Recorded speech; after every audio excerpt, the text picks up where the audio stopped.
Good morning. Sir मुझे आपसे ये क्वेश्चन है कि बिजनेस कौन सा करना चाहिए। आपका क्वेश्चन है कि बिज़नेस कौन सा करना चाहिए। Yes sir. देखो क्या है कि अपने इंडिया में है ना एक ऐसा ट्रेंड हो चुका है कि 90% जो नए नए स्टार्टअप शुरू होते हैं ना वो अगले 2 से 3 साल में बंद हो जाते हैं। क्योंकि हम सोचते हैं क्या कि जहाँ पे प्रॉफिट हमें ज़्यादा मिल रहा है ना, दिख रहा है वहाँ पे कि सामने वाला, मान के चलो कि अगर सामने वाला अगर कोई अच्छा सा कमा रहा है तो हमें ऐसा लगता है कि वो कमा रहा है, उसका कमाई देख के हम भी स्टार्ट करें और हम भी फिर और पैसा कमाएं। तो सबसे चीज़ पहली बात ये है कि सिर्फ प्रॉफिट या पैसा कमाने के लिए ही बिज़नेस हम कर रहे हैं, तो ये गलत इंटेंशन है। क्यों मैं बताता हूँ, क्योंकि अपने इंडिया का रेशियो है 90% बिज़नेस जो स्टार्टअप्स है वो नेक्स्ट 2 से 3 साल में बंद हो जाते हैं। उसके पीछे रीज़न ये है कि हम अपने मार्केट को स्टडी नहीं करते हैं। तो सबसे पहला कि मार्केट में स्टडी करो, देखो कि आजू बाजू में कस्टमर का या पब्लिक का या कोई रहे उनका प्रॉब्लम क्या है। मार्केट में प्रॉब्लम्स को ढूंढो और फिर वो प्रॉब्लम्स के ऊपर सॉल्यूशन निकालो, उसी से आपका बिज़नेस होगा और वही बिज़नेस करो। Good morning sir. Good morning, बोलिए। मैं क्या बात कर रहा था सर, अपने बिजनेस किया तो बिजनेस के पहले अपना प्रॉफिट देखना जरूरी है क्या? जी एग्जैक्टली, आप जो बोल रहे हैं ना वो बहुत सारे लोग पूछते हैं कि या फिर देखते हैं, पहला कैलकुलेशन रेशियो निकालते हैं कि मेरा बिज़नेस, मैं अगर ये बिज़नेस स्टार्ट कर रहा हूँ तो मेरा प्रॉफिट मार्जिन ये होगा, लॉस या फिर मेरा खर्चा इतना होगा, ये सारी चीज़ें देखते हैं। हालांकि ये सारी चीज़ें नहीं देखनी है। सबसे पहला यही देखो कि मार्केट में ट्रेंड क्या चल रहा है, मार्केट के प्रॉब्लम्स को ढूंढो। जैसे बोलते हैं ना कि नए नए गड्ढे ढूंढना शुरू कर दो कि मार्केट में कहाँ पे प्रॉब्लम्स दिख रहा है वो। हाँ बराबर है। देखिए सबसे पहले क्या होता है कि प्रोडक्ट या अपनी सर्विस निकालने के पहले क्या वो सर्विस की सही में रिक्वायरमेंट है मार्केट में। हाँ। वो पहले रिक्वायरमेंट समझो। कस्टमर का ज्योग्राफी के लिए आप स्टडी करो कि कस्टमर कैसा होना चाहिए। आपका टारगेट ऑडियंस आप सिलेक्ट करो। कैसे होता है कि अगर मान के चलो फॉर एग्जांपल बता रहा हूँ, नेपेन सी रोड में या जो मुंबई का बड़ा एरिया है कुलाबा एरिया में, अगर हम कोई अगर पानी पूरी अगर बेचने जाएंगे तो वहाँ पे बिज़नेस नहीं होगा। क्योंकि वो कैसे है कि वो रईस एरिया है। तो रईस एरिया में आप अगर वो सारी चीज़ें लेके जाओगे तो वहाँ पे बिज़नेस नहीं होगा। तो बिज़नेस को सबसे पहला तो ये देखना पड़ता है कि लोकेशन आप कौन सा चूज़ करेंगे। जी, कौन से लोकेशन पे करेंगे वो। और टारगेट ऑडियंस सेट करो। सबसे पहले तो वो देखो कि मार्केट में सचमुच में उसकी रिक्वायरमेंट है क्या। बाजू वाला अच्छा पैसा कमा रहा है, इसके लिए अभी बहुत सारी जगह पे चाय का ट्रेंड चालू हो गया है कि चाय बेचो और पैसा कमाओ। तो क्या होता है, उससे कंपटीशन बढ़ जाएगा और कंपटीशन जहाँ पे बढ़ेगा वहाँ पे फिर आपको डिस्काउंट देना पड़ेगा और डिस्काउंट में किसी का कुछ भला होता नहीं है। तो सबसे पहला जो प्रॉफिट के पहले आप ये देखो कि आप मार्केट में से प्रॉब्लम कौन सा ढूंढ रहे हो। पहले प्रॉब्लम्स को ढूंढो, उसके बाद आपका टारगेट ऑडियंस आप सिलेक्ट करो। आपका जो जहाँ पे आप शॉप ओपन करने वाले हैं वो लोकेशन आप ज़रूरी है वो देखो। सारी चीज़ों का पहले सर्वे करो, उसके बाद आप प्रोडक्ट निकालो और उसके बाद जो लास्ट में आता है वो आता है प्रॉफिट मार्जिन। प्रॉफिट मार्जिन के बारे में पहले सोचना मेरे हिसाब से बहुत गलत, रॉन्ग रहेगा।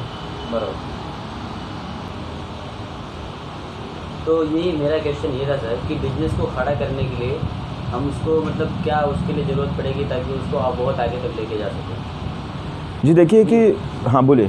तो नींव मतलब उसकी क्या नींव ऐसी होनी चाहिए?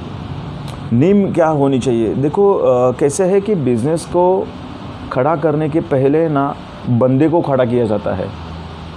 हम क्या होता है कि हम बिज़नेस को खड़ा करने जाते हैं लेकिन वो बिज़नेस में ना हम खुद ही इन्वॉल्व हो जाते हैं। हर एक चीज़ हम करने जाते हैं। अगर मान के चलो अगर मैं ओनर हूँ कंपनी का, मैं अगर बिज़नेस स्टार्ट करने जा रहा हूँ तो सारी चीज़ें मैं ही करने जाता हूँ। मुझे ऑफिस भी ढूंढना है, मुझे मैन पावर भी ढूंढना है, मुझे क्लाइंट्स को, कस्टमर को भी देखना है, मुझे अकाउंट्स भी देखना है, मुझे सारी चीज़ें मैं ही करता हूँ। तो ये जब भी ये मैं करने के लिए जाता हूँ, मैं सारी चीज़ें करने के लिए जाऊँगा ना, तो काम धंधा नहीं बढ़ता है। तो धंधे को बड़ा करने के पहले बंदे को खड़ा करना सीखो, राइट। उनको मोटिवेट करो, उनको ट्रेन करो, उनको वो जैसे ही ट्रेंड हो जाएंगे ना, आप जो काम कर रहे हो, खुद जो काम कर रहे हो उनको डिलीवर कर दो, वो काम आपका काम वो कर लेंगे, और आप कुछ और नया कुछ काम करो या और नया कुछ बिज़नेस करो, या अपने बिज़नेस में और क्या ऐसे कर सकते हो कि आपका बिज़नेस एक्सपांड हो, प्रॉफिटेबल हो, ऐसा कुछ सोचो। तो धंधे को खड़ा करने के पहले बंदे को, और वो भी राइट बंदे को खड़ा करना बहुत ज़रूरी है। Thank you so much. Sir जी, मेरे को कौन सा बिजनेस खड़ा करने का रहेगा, तो एम्प्लॉय को कैसे देखना चाहिए एम्प्लॉय के साथ? जी, ये क्वेश्चन बार बार आता है मुझे बहुत सारे बार कि एम्प्लॉयज़ में क्वालिटीज़ क्या चाहिए, आपके क्वेश्चंस का ये है।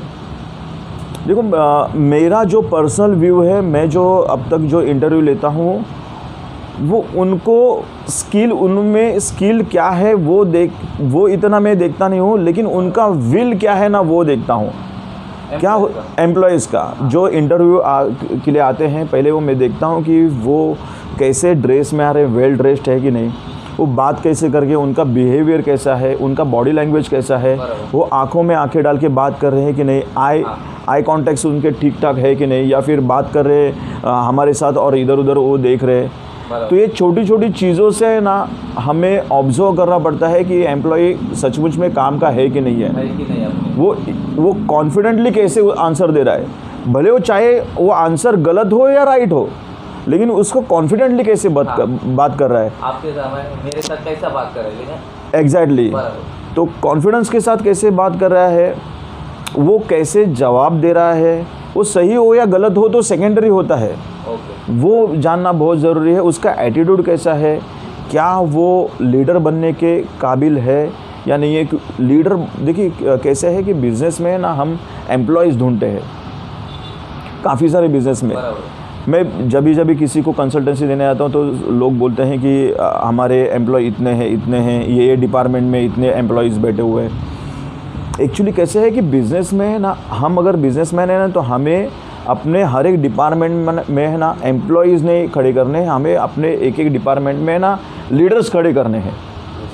होता क्या है कि हम बनाते हैं एम्प्लॉयज़, वो एम्प्लॉयज़ के जैसे ही सोचते हैं, वो लीडर के जैसे सोचते नहीं हैं। और हम ये चाहते हैं, क्या हम ये सोचते हैं कि हमारे जो एम्प्लॉय हो हमारे जैसे सोचे। अगर उनको आप वो अगर अथॉरिटी देते नहीं, या फिर वो गलत आदमी अगर आप लाके अगर बिठाते हो सस्ते वाला आदमी, तो सस्ते वाला आदमी डेफिनेटली महंगा पड़ता ही है। तो आप अगर इंटरव्यू ले रहे हो तो देखो कि इंसान कैसे है, उसमें स्किल क्या है, स्किल से ज़्यादा उसकी विल पावर कैसी है, वो आप स्टडी करो। इन दोनों का जब भी मिलाप होगा, स्किल और विल, ये दोनों का जब भी मिलाप होगा, तभी आपको अच्छे लीडर्स मिलेंगे। तो और मेरा एक क्वेश्चन था, बिजनेस तो अभी मेरा 50,000 का बिजनेस है मंथली का, तो उसको बढ़ाने का है तो क्या करना चाहिए? देखो, बिज़नेस को बढ़ाने के लिए काफ़ी सारे स्ट्रैटेजीज़ आप यूज़ कर सकते हो। मार्केटिंग में भी काफ़ी सारे मार्केटिंग से आइडिया आते हैं। डिजिटल मार्केटिंग है, आपका आउटबाउंड मार्केटिंग है, इनबाउंड मार्केटिंग है। तो मार्केटिंग बहुत ज़रूरी है। सेल्स और मार्केटिंग ये दोनों चीज़ें अलग अलग है। सेल्स बढ़ाता है, मार्केटिंग है ये सेल्स को बढ़ाने के लिए हेल्प करता है, ब्रांड की अवेयरनेस के लिए हेल्प करता है। तो मार्केटिंग आप जब भी करोगे तभी आपका बिज़नेस है वो आगे पहुंचेगा। आप उसमें आपके बिज़नेस में जेक और ला सकते हो। आपके कस्टमर के साथ आप इंटरेक्ट करो, उनके पास से रेफरल ले लो। रेफरल मतलब क्या होता है कि अगर मुझे अगर प्रोडक्ट अच्छा लगा, मैं अगर कोई प्रोडक्ट अगर यूज़ कर रहा हूँ या सर्विस किसी की यूज़ कर रहा हूँ और मुझे अच्छी लगी, तो मैं वो सर्विस किसी और को जाके बता रहा हूँ, मेरे दोस्त को बता रहा हूँ कि ये बंदे के पास से आप सर्विस ले लो, ये बंदा बहुत अच्छा सर्विस देता है। तो इसको रेफरल मार्केटिंग बोलते हैं। तो आप इस तरीके से करते हो। देखो, मार्केटिंग बहुत सारी चीज़ें हैं मार्केटिंग में आप कर सकते हो करने के लिए। तो मार्केटिंग में गूगल में आपको बहुत सारे आप वीडियोज़ हुए फ्री में, यूट्यूब में आपको मिलेंगे, तो आप वो सर्च करो। बिज़नेस को बढ़ाने के लिए दो ही तरीका है। एक तो कि बिज़नेस जो आपका एग्जिस्टिंग बिज़नेस है उसमें और कस्टमर लेके आओ। ध्यान से सुनो, मैं वापस बोल रहा हूँ। आप अभी जो बिज़नेस कर रहे हो वो बिज़नेस को अगर मल्टीप्लाई करना है तो एक तरीका ये है कि बिज़नेस में और कस्टमर लेके आओ, नए नए कस्टमर, जो आपका बिज़नेस बढ़े। और सेकंड चीज़ कि आपके पास जो एग्जिस्टिंग कस्टमर है उनको अलग अलग तरीके के कैटेगरी के और प्रोडक्ट्स बेचो, जहाँ पे आपके 10 करो 20 करो कस्टमर की नीड के हिसाब से। तो उससे ये 2 ही तरीके हैं बिज़नेस को बढ़ाने के लिए। और मार्केटिंग ये बहुत ज़रूरी है। अगर मार्केटिंग आप नहीं करते हो तो इसका मतलब है आपका विज़न जो है वो लॉन्ग टर्म है नहीं, आप शॉर्ट टर्म देख रहे हो। मार्केटिंग अगर कर रहे हो तो समझने का कि आपका विज़न है वो लॉन्ग टर्म है, क्योंकि आप ब्रांड बना रहे हो। मार्केटिंग करना मतलब क्या कि अपना ब्रांड बनाना, और ब्रांड एक बार बनता है तो इजीली किसी के माइंड से निकलता नहीं है कस्टमर के। तो ब्रांड बनाना बहुत ज़रूरी है, उसके लिए मार्केटिंग ज़रूरी है और सेल्स उसी से बढ़ेगा, और कोई है ही नहीं दूसरा तरीका। सर मेरा क्वेश्चन ये था कि आप डेली लाइफ में या डेली डेज में आप अपने आप को इतना मोटिवेशन कैसे रख पाते हो? आपका सर रूटीन क्या है? क्या क्या करते हो सर आप? ये कैसा है कि रूटीन के लिए सबसे पहला तो आपका जो माइंड है ना वो फ्रेश होना चाहिए। आप मेरा जो रूटीन है वो है, मैं अर्ली मॉर्निंग सुबह उठता हूँ, 4-5 किलोमीटर का मेरा रनिंग है वो करता हूँ। उसके बाद मैं मेडिटेशन करता हूँ। भगवत गीता है, मेरे लाइफ में बहुत सा जो पॉजिटिव एटीट्यूड है वो भगवत गीता से आया है। मैं भगवत गीता पढ़ते रहता हूँ, उसके लेसन्स, उसके हर एक चीज़ को, हर एक मीनिंग को मेरे इंटरनली में उतारते बैठता हूँ। क्योंकि एक भगवत गीता एक ऐसी किताब है जो एक सेल्फ मोटिवेटेड किताब है, जो आपको अपने आप को सेल्फ मोटिवेट करते रहोगे। देखो लाइफ में बहुत सारे आपको उतार चढ़ाव आते ही रहेंगे, लेकिन अगर प्रॉब्लम्स आ रहे हैं लेकिन आप अगर उसको बाउंस बैक नहीं कर रहे हो तो फिर आपकी लाइफ ख़त्म हो जाएगी। मेरे लाइफ में ऐसा नहीं कि मैं बहुत ही सक्सेसफुल हुआ हूँ, और अगर मैं सक्सेसफुल हूँ या फिर मैं हो जाऊँगा तो मैं वही लेवल पे रहूँगा, ऐसा नहीं है। मैं वापस में कभी ना कभी तो डाउन मेरा आने वाला ही है। तो डाउनफॉल में जो मेरी एनर्जी या डेली रूटीन में जो मेरी एनर्जी है वो मुझे मेडिटेशन से काफ़ी आती है। किताबें पढ़ते रहता हूँ, कोट पढ़ते रहता हूँ, अलग अलग मोटिवेशन स्पीकर्स है उनके मोटिवेशन सुनते रहता हूँ, बिज़नेस लर्निंग लेता हूँ। लर्निंग ये आपके लिए बहुत ज़रूरी है। आपके लाइफ में अगर लर्निंग नहीं है तो आपके लाइफ में अर्निंग नहीं होगी। ये 100% सच है, और इससे और दूसरा कोई तरीका नहीं आपके लाइफ में आपको जय कर लाने के लिए। तो पहले तो लाइफ में जय कर लाओ, अपने आप में आप डेवलप करो सारी चीज़ों को, फिर आपके धीरे धीरे करके आपका माइंडसेट जब भी चेंज हो जाएगा ना तो आपका बिज़नेस और आपकी लाइफ ये डेफिनेटली आपकी चेंज होती रहेगी। तो एनर्जेटिक के लिए यही चीज़ है, एक्सरसाइज करो, टाइमली खाना खाओ, अच्छा खाना खाओ,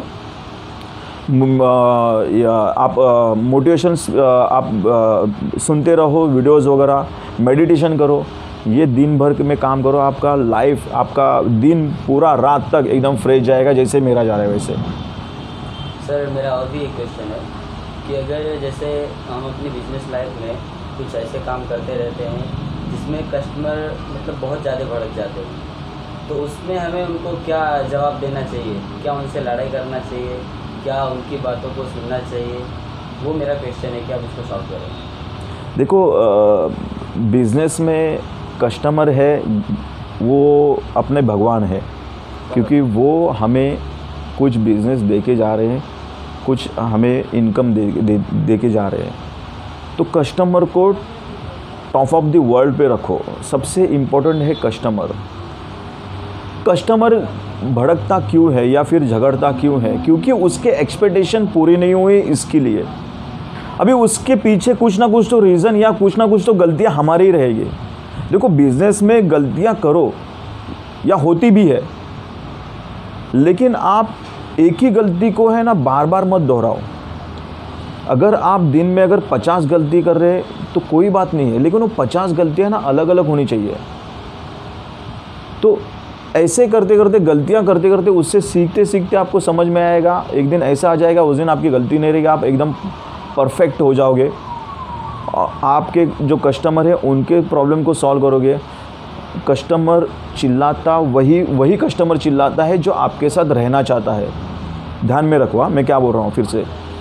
कस्टमर जो चिल्लाता है वो वही कस्टमर चिल्लाता है जो आपके साथ रहना चाहता है, वरना जो कस्टमर नहीं चिल्लाते हैं ना वो सुमड़ी में निकल जाते हैं, दूसरे को स्विच कर देते हैं, दूसरे के पास से। वो कस्टमर को हमारे साथ ही रहने वो साथ ही रहने का है, बराबर है। क्योंकि चिल्ला रहा है वो कस्टमर, बराबर वो बता रहे पास से अच्छा होना चाहिए, तुम्हारे पास ही मैं आने वाला। एग्जैक्टली तो वो इंडिकेट दे रहा है, वो इंडिकेट दे रहा है हमें कि सर हमें तो आपसे जुड़ना है, लेकिन मुझे ये मेरी तकलीफ़ है उसको सॉल्व करो, ये मेरी तकलीफ़ है उसको सॉल्व करो, तो मैं आपके साथ ही रहने वाला हूँ। तो ऐसे कस्टमर जब भी देखिए ऑब्जेक्शन या फिर ऐसे प्रॉब्लम्स आते हैं ना, ये प्रॉब्लम्स को है ना प्रॉब्लम समझ के मत चलो, उसको अपॉर्चुनिटी समझ के चलो। यही चीज़ है कि इन किसी भी कस्टमर के लाइफ में, उनके बिजनेस में जो प्रॉब्लम्स दिख रहे हैं आपको, वो आपको सामने से बताता है। कोई भी कंपनी, कोई भी बिज़नेस वाला रहता है, वो यही सोचता है कि मेरे बिज़नेस में जो प्रॉब्लम्स है उसको मैं कैसे सॉल्व करूं। जस्ट वो प्रॉब्लम आपके साथ डिस्कस कर रहा है, शेयर कर रहा है, वही प्रॉब्लम को आप लेके पकड़ो और उसी से आप उसको सॉल्यूशन दे दो, आप पैसा कमा लोगे। तो कोई भी कस्टमर अभी ऐसा चिल्लाता है तो वो समझने का कि आपको वहाँ पे कुछ ना कुछ तो अपॉर्चुनिटी मिलने वाली है।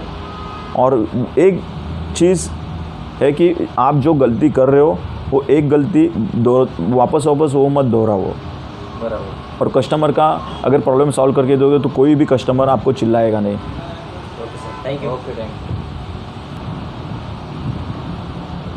तो सब ये अभी मेरा यही क्वेश्चन है कि कस्टमर को हमसे क्या चाहिए।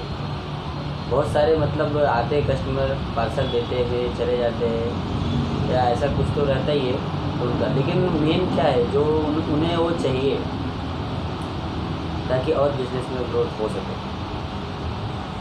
देखो कस्टमर को क्या मालूम है कि कस्टमर ये सोचता है कि मैं जहाँ से भी किसी के पास से भी मैं काम करूँ या सर्विस ले लूँ या मैं प्रोडक्ट ले लूँ ना, मुझे एक अच्छा जेन्युइन चीज़ें मिले 100%। वो ज़माना चला गया कि बहुत सारे मतलब 15, 20, 25 साल पहले ऐसा होता था कि कस्टमर कहीं पे जा रहा है या कोई चीज़ ले रहा है तो उसको हम घुमा देते, फंसा देते और वो लेके निकल जाता था। अभी कैसे है कि अभी कस्टमर ना स्मार्ट बन गया है, क्योंकि हर एक के हाथ में ना स्मार्टफोन आ चुका है, वो पूरी दुनिया से अभी कनेक्टिविटी है उनकी। तो एक क्लिक में पता चलता है कि आप जो रेट दे रहे हो, आप जो सर्विस दे रहे हो, वो सही में दे रहे हो कि नहीं दे रहे हो, उनको आज एक क्लिक में पता चलता है। तो कस्टमर से सबसे पहला कस्टमर, कोई भी इंसान है ना, खुद को बेवकूफ़ बनने के लिए नहीं देगा। या अगर कोई कस्टमर बेवकूफ़ बनने के लिए सोचेगा नहीं कि भाई मुझे कोई आके बेवकूफ़ बनाए, तो कस्टमर पहले ये सोचता है कि ये सचमुच में सामने वाला जो मुझे दे रहा है प्रोडक्ट या सर्विस दे रहा है तो वो जेन्युइन बंदा है क्या। हम भले कितने भी गलत काम करें एज अ बिजनेसमैन, लेकिन हम ये सोचते हैं कि मुझे जो सर्विस देने वाला कस्टमर, मेरा वेंडर है और मेरे एम्प्लॉयज़ है, ये 100% हॉनेस्ट रहे। भले हम कितने भी गलत काम करते रहेंगे, लेकिन हम ये सोचते हैं कि मेरा वेंडर और मेरा एम्प्लॉई या मेरी टीम मेरे से झूठा काम नहीं करे। तो ऐसे ही कस्टमर सोचता है कि सामने वाला कोई भी सर्विस प्रोवाइडर है या फिर कोई भी चीज़ें बेच रहा है, सेल करने वाला है, तो मुझे एक जेन्युइन मुझे ये दे दे, काम प्रोडक्ट दे दे या सर्विस दे दे। तो सबसे पहला ये चीज़ है कि जेन्युइनिटी आप में 100% जेन्युइन आप होना चाहिए। तो अगर उससे अगर आप कस्टमर का अगर दिल जीत लेते हैं ना, तो आपका कस्टमर आपको कहीं नहीं जाएगा। भले आजू बाजू वाले काफ़ी सारा उनको डिस्काउंट दे दे, रेट कम करके आपके पास उनके पास से वो सामने वाले कॉम्पिटिटर रखे, लेकिन फिर भी आपका कस्टमर कहीं नहीं जाने वाला, क्योंकि आपने उसका मन नहीं जीता है, आपने उसका दिल जीता है। और जहाँ पे दिल से दिल जुड़ते हैं, रिश्ते जुड़ते हैं ना, वो इजीली टूटते नहीं है। ये मेरा पर्सनल एक्सपीरियंस है। मेरा एक क्वेश्चन था, अपने पास तो 20 कस्टमर मेरा डेली का रहता है, उसमें का 1-2 कस्टमर ऐसा रहता है उनको सर्विस अच्छा मिलता है, लेकिन रेट के बारे में वो बार्गेनिंग करते हैं। सर्विस अच्छा मिल रहा है, सब मिल रहा है, तो रेट देने के लिए कम होते हो, तो उनके साथ कैसा क्या करना चाहिए?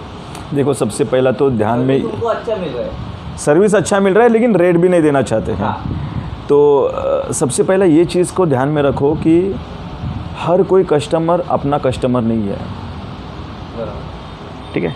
हर कोई कस्टमर अपना कस्टमर नहीं है। क्या होता है कि हम रॉन्ग कस्टमर के पीछे भी भागते हैं, बहुत बार ऐसे होता है। तो पहले कस्टमर को आप ऑब्ज़र्व करो कि वो क्या चाहता है, कितने हम उसके एक्सपेक्टेशन पूरे कर रहे हैं और वो अब उसके बदले में कितना आपको पैसा देके जा रहा है।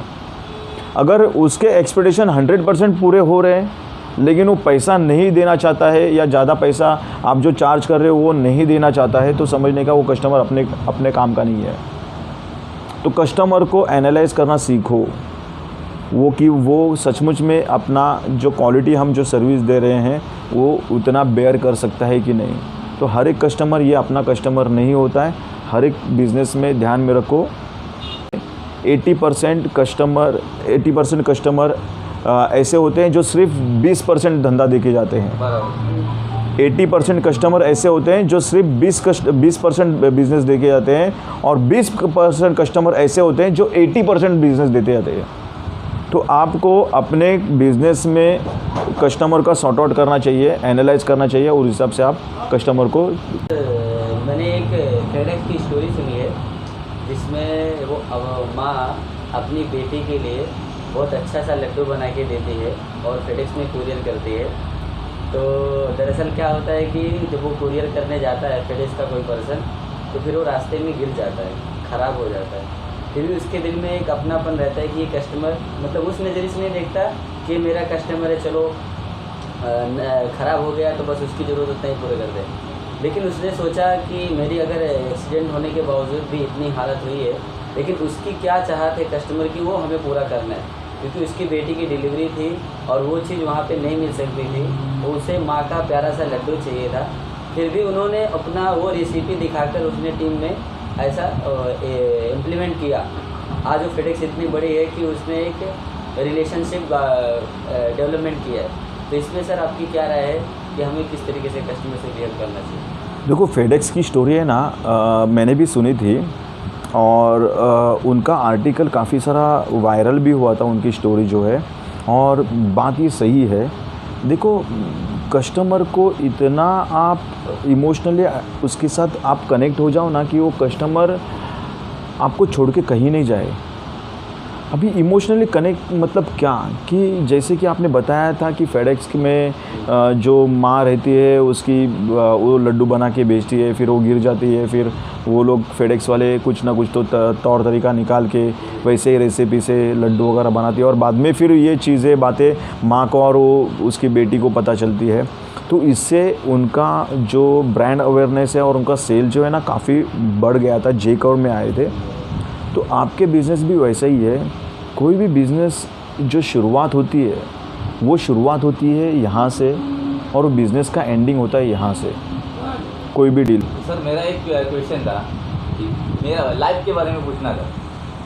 जो पहले की मेरी लाइफ थी, पहले मेरे पास तो बहुत सारा था, बहुत सारा क्या था, बहुत सारा पैसा वगैरह था, सब था। फिर बीच में मेरे लाइफ में इतना प्रॉब्लम आ गया कि मेरे वजह से हो गया होगा, लेकिन वो लाइफ फिर से ये करने के लिए, तो पहले की जैसी लाइफ थी वैसी बनाने क्या करना चाहिए? देखो सबसे पहले तो बात यह है कि आप हर एक लाइफ में, हर एक इंसान लाइफ में गलती करता है, नहीं ऐसे नहीं, हर एक कोई। इसका मतलब ये नहीं कि पूरा अपना जो लाइफ है वही गलत है। तो एक चैप्टर, एक बुक में एक चैप्टर अगर ख़राब है तो इसका मतलब ये पूरी किताब ख़राब नहीं है। तो गलतियों से सीखो, ज़रूरी है। जो इंसान अपने गलतियों से सीखता है वही भी इंसान आगे बढ़ेगा। जो सिर्फ गलतियां कर रहा है उससे सीख नहीं रहा है, लेकिन हर टाइम पे गलतियां कर रहा है, भले चाहे वो 100 बार 100 अलग अलग गलती करे, 100 बार 100 अलग अलग गलती करे, लेकिन वो गलतियों से कुछ सीखे ही नहीं, तो वो इंसान कभी आगे नहीं बढ़ेगा। आया समझ में। तो हमने अगर अपने लाइफ में कुछ भी अगर ट्रेजेडी हुई है या कुछ अपना डाउनफॉल हुआ है, तो कहीं ना कहीं पर तो हमारी गलती रहेगी। इसके लिए तो गलती को एक्सेप्ट करना सीखो। क्या होता है कि हम अपने प्रॉब्लम्स को या गलती को है ना एक्सेप्ट नहीं करते हैं, हम दूसरे के ऊपर थोप देते हैं कि ये मेरी गलती नहीं थी, ये सामने वाले की गलती थी, इसके लिए प्रॉब्लम हुआ, सामने वाले ने ये बोला इसके लिए मैंने किया। तो सामने वाले को कितने लोगों को आप जाके संभालोगे, सुधारोगे, कितने लोगों को आप बताओगे? तो दुनिया को चेंज करने से पहले हम अपने आप को चेंज करें ना। जो अपना जो नज़रिया है देखने का हर एक चीज़ से या प्रॉब्लम से, उसको चेंज करो, उसको टर्न अराउंड करो। तो आप आपके गलतियों से, सबसे पहला तो आपकी गलतियों से सीखो, वो गलती को वापस दोहराना मत। हर एक इंसान जब भी उसका अच्छा वक्त चालू रहता है, उसके पास पैसा काफ़ी रहता है, कहीं ना कहीं पे तो पैसा आता है तो लोगों में ईगो तो आ ही जाता है, ये 100% होता है। तो ईगो आने के बाद जो मैं बोलूँगा वो सामने वाला सुनना चाहिए। हर टाइम पे ऐसा हमें ऐसा फील होता है, भले वो मेरा हस्बैंड रहने दो, मेरी वाइफ रहने दो, मेरे बच्चे रहने दो, मेरे माँ पिताजी कोई भी रहने दो, भाई रहने दो, कोई भी रहने दो, एक बार पैसा आने के बाद उसको लगता है कि वही पूरे सृष्टि का करता धरता है, या वही वो फैमिली को पूरा हैंडल कर रहा है, ऐसे उसको लगता है। और वो चीज़ के बाद में उसको ऐसा लगता है कि मैं जो बोलूँगा वही चीज़ करना चाहिए सामने वाला, जो ऐसा कि है नहीं, क्यों करे? मुझे अगर कोई चीज़ पसंद नहीं है, वो पसंद है और वो करने के लिए मैं दूसरों को प्रेशराइज़ क्यों करूँ? ये कौन सा सही बात है? तो हम ऐसे करते हैं कि हम दूसरे के ऊपर प्रेशराइज़ करते हैं कि हम जो बोले वो करें, नहीं होता है। अलग अलग इंसान की अलग अलग लाइफ है, अलग अलग मेंटालिटी है। जैसे कि हर ताले का चाबी अलग होता है, वैसे ही हर इंसान का दिमाग, अपनी सोच अलग अलग होती है। तो सोच से सीखो, गलतियों से सीखो, आगे बढ़ो। बाउंस बैक लाइफ में होना बहुत ज़रूरी है। आप अगर डाउनफॉल में आते हैं तो डाउनफॉल से अप आप जाने वाले हो, वापस डाउन होने वाले हो, वापस अप होने वाले हो। ये जो जिगजैग है ना, वो लाइफ ऐसे ही चलनी चाहिए, ऊपर नीचे ऊपर नीचे ऊपर नीचे। जिसकी लाइन स्ट्रेट आ जाती है उसका मतलब है वो इंसान ख़त्म हो गया। आपने ECG मशीन में देखा है ना, देखा है सर। लाइफ कैसे ऐसे हार्ट रेशियो ऐसे दिखा, मतलब क्या है कि इंसान का हार्ट चालू है, उसकी ज़िंदगी चालू है। स्ट्रेट लाइन आएगी मतलब इसका ख़त्म हो गया। तो स्ट्रेट लाइन नहीं आनी चाहिए, जिगजैग हो रहा है, इसका मतलब है हमें सीखने में मिल रहा है, हम बाउंस बैक भी कर रहे हैं, उठ रहे हैं, खड़ा हो रहे हैं। तो खड़े गिरने के बाद बहुत इम्पॉर्टेंट है कि उठना, और उठने के बाद बहुत ज़रूरी है कि दौड़ना। और दौड़ने के आप दौड़ोगे तो डेफिनेटली गिरोगे ही गिरोगे। मेरा कहना ये था कि मतलब कस्टमर को सबसे पहले हमें क्या देना चाहिए, जो हमें सबसे पहले वो हमारे में ढूंढता है कि हम अगर कहीं जगह पे आए तो हमें वहाँ से क्या मिल सकता है। मतलब आज का दौर क्या है, कंपटीशन है, 100 दुकानें हैं, हमें हर चीज़ हर जगह से मिल जाएगी, लेकिन मेन जो चीज़ है वो एक दूसरे से क्या मिल सकती है, ह्यूमैनिटी है, और कोई चीज़ हो और कोई सवाल हो, वो चीज़ आपसे पूछना चाहिए। देखो, वो अभी डिपेंड करता है आपका नेचर ऑफ बिज़नेस कौन सा है। वो अगर आपके पास कस्टमर अगर आ रहा है खुद सामने से चल के, तो कैसे मालूम है कि कंपनी में है ना, ये अपने जो कंपनी के जो ओनर है, जो डायरेक्टर है, उनको समझ में आना चाहिए कंपनी को रन करने के लिए अपने जो एम्प्लॉई है या अपनी टीम है उसको ट्रेन कैसे करे। देखो, हर एक कंपनी में कस्टमर का जो टच पॉइंट रहता है ना, वो बॉस नहीं रहता है, वो रहते हैं उनकी टीम। तो टीम को ट्रेंड होना बहुत ज़रूरी है। फॉर एग्ज़ाम्पल, अगर कोई मान के चलो ब्लू डार्ट कंपनी है, तो ब्लू डार्ट कंपनी में जब भी कोई कस्टमर आता है कुछ पार्सल लेके या कुछ एनवलप लेके, उसको दिल्ली भेजना है मान के चलो, तो वो कोई ब्रांच में जाएगा। अगर वो ब्रांच में जाने के बाद उसको अगर सही तरीके से ट्रीटमेंट नहीं मिला, सही तरीके से उसको वहाँ पे आंसर नहीं मिला, वो अगर क्वेश्चन पूछने के बाद भी उसको अगर उसको सेटिस्फाई नहीं मिला तो फ्रस्ट्रेटेड हो जाएगा। तो क्या करेगा वो कि वो वापस आएगा नहीं। तो कस्टमर वापस नया कस्टमर आया था, लेकिन उसको ट्रीटमेंट अपनी टीम की वजह से अच्छी मिली नहीं, इसके लिए वो कस्टमर वापस चला गया। तो इसका नुकसान किसको हुआ? जो टीम है उसको नहीं, जो कंपनी के जो डायरेक्टर है, कंपनी के जो ओनर है, उनको हुआ। तो सबसे पहला तो ये बात है कि कंपनी के ओनर, मतलब जो कोई कंपनी ओनर है, जो ये वो फर्म चला रहे हैं, उन्होंने अपने जो एम्प्लॉई है, अपनी जो टीम है, उसको वेल ट्रेंड करना चाहिए। बहुत ज़रूरी है कि जो कस्टमर आए उनके साथ कैसे ट्रीट करें। देखो, आप अगर कहीं पर भी काम कर रहे हो, वहाँ पे जहाँ पे आपके पास कस्टमर आ रहा है, उसके साथ अगर अच्छा बिहेवियर रखोगे ना, उनको सुबह आते हैं तो गुड मॉर्निंग, दोपहर को आते हैं गुड आफ्टरनून, गुड इवनिंग, ऐसे बोल के उनके नाम से अगर आप बोलोगे। अभी किसी को भी नाम से पुकारना अच्छा लगता है। अगर मुझे कोई पूछता है कि बात करता है, अरे दिनेश भाई, तो मुझे बहुत अच्छा लगता है कि मेरा नाम कोई पुकार रहा है। तो नाम से पुकारो तो कस्टमर को अच्छा लगता है। तो कस्टमर को ये जो अच्छी सी ट्रीटमेंट है ना, वो दो। जैसे जैसे आप कस्टमर को अच्छी ट्रीटमेंट दोगे ना, वो कस्टमर आपके पास ही आएगा, क्योंकि उसको क्या चाहिए, सर्विस तो बाजू में भी मिल रही है वही पैसे से, लेकिन आप ही के पास क्यों आए? आपका यूएसपी क्या है? यूनिक सेल्स प्रोपोजिशन आपका क्या है? यूएसपी वो डिपेंड है। तो ये यूएसपी में ये भी चीज़ आती है, एटीट्यूड।